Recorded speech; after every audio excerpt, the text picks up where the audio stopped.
संभाजी भोसले यांच्या फिर्यादीवरून police station Akkalkot उत्तर येथे अपराध क्रमांक 365/2025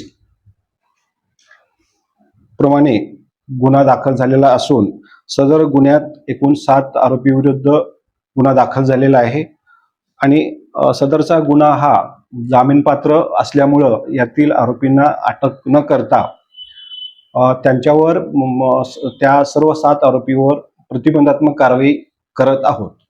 सर, यातला जो मुख्य आरोपी आहे दीपक काटे, तो कालपासून पोलिसांच्या ताब्यात असल्याची माहिती. त्याची सध्याची स्थिती काय आणि कशा पद्धतीनं प्रिव्हेंटिव्ह ऍक्शन आपण करतो? कालची जी घटना झालेली आहे, घटनास्थळावरून 2 आरोपींना तात्काळ पोलिसांनी ताब्यात घेतलेलं होतं. ताब्यात घेतल्यानंतर गुन्हा दाखल व्हायला जी काही फिर्यादी यातील फिर्यादीने उशिरा गुन्हा दाखल झाला. त्यानंतर या जे 2 ताब्यात घेतलेले जे 2 आरोपी होते त्या आरोपी ताब्यात होते. गुन्हा दाखल झाल्यानंतर जो गुन्हा जामीनपात्र असल्यामुळं ताब्यात घेतलेल्या आरोपींना अटक न करता